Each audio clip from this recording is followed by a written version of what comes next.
గురుగారు, అష్టకాలు అనేకంగా ఉన్నాయి. వీటిలో పాండురంగ అష్టకాన్ని ఎవరు రచించారు? పాండురంగ అష్టకాన్ని ఆదిశంకర భగవత్పాదుల వారు ప్రపంచానికి అందించారు.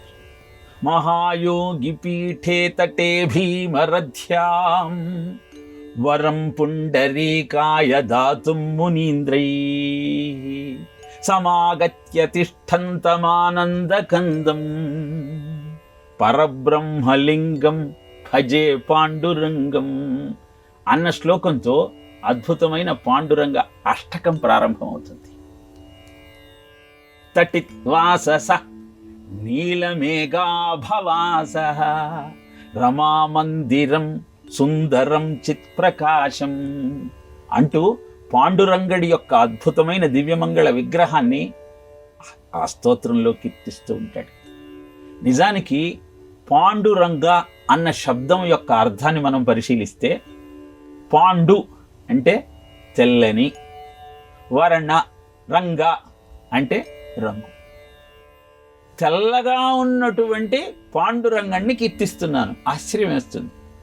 పాండురంగుడు నల్లపు వర్ణంలో రుక్మిణితో సహా మనకు దర్శనమిస్తాడు. భజే పాండురంగం, పరబ్రహ్మలింగం భజే పాండురంగం. పరబ్రహ్మలింగం ఎలా అయింది అంటే, పాండురంగుడు నెత్తి మీద పెట్టుకున్న కిరీటాన్ని శివుని రూపంగా భావిస్తూ పాండురంగని యొక్క మాహత్యాన్ని కీర్తిస్తూ శివకేశవ అభేదాన్ని ప్రకటిస్తూ అద్భుతమైన ఈ స్తోత్రాన్ని ప్రపంచానికి అందించాడు ఆదిశంకర భగవత్పాదులు. స్థవం పాండురంగస్య వైపుణ్యదం ఏ పఠంత్యేక చిత్తేన భక్త్యా చ నిత్యం భవాంభో నిధిం వితీర్త్వాంతకాలే హరే వాససం శాశ్వతం ప్రాప్తువంతి. ఎవరైతే ఈ పాండురంగ అష్టకాన్ని ప్రతినిత్యము భక్తితో పఠిస్తారో వాళ్ళు అంత్యకాలంలో దేహాన్ని వదిలిన తరువాత హరే వాససం శాశ్వతం ప్రాప్తువంతి, ఆ పాండురంగడి యొక్క సన్నిధికి వెళ్ళి అక్కడ శాశ్వతంగా నివాసం ఉంటారు అని పాండురంగ అష్టకంలో అద్భుతమైనటువంటి ఆ విఠలుని యొక్క వృత్తాంతాన్ని మనకు అందించాడు.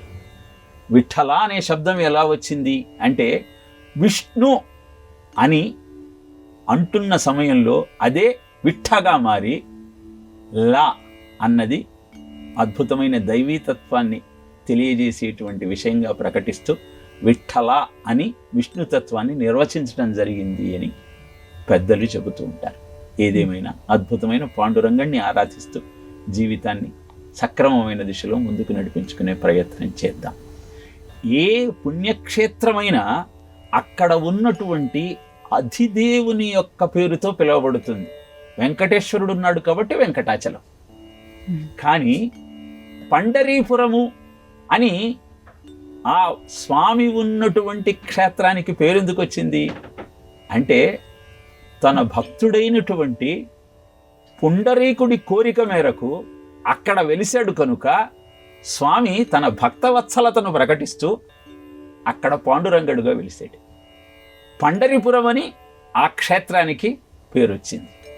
ఇలా భక్తుల యొక్క అద్భుతమైన భక్తి ప్రపత్తులను కళ్ళకు కట్టినట్టు వివరించేటువంటి క్షేత్రమే పండరీపురం. అక్కడ ఉన్నటువంటి దైవమే విఠలుడు. ఆ అద్భుతమైన విఠల తత్వాన్ని తెలుసుకుంటూ ఆయన భక్త వత్సలతలోని అద్భుతాన్ని గ్రహిస్తూ మన జీవితాన్ని సంస్కరించుకునే ప్రయత్నం చేద్దాం.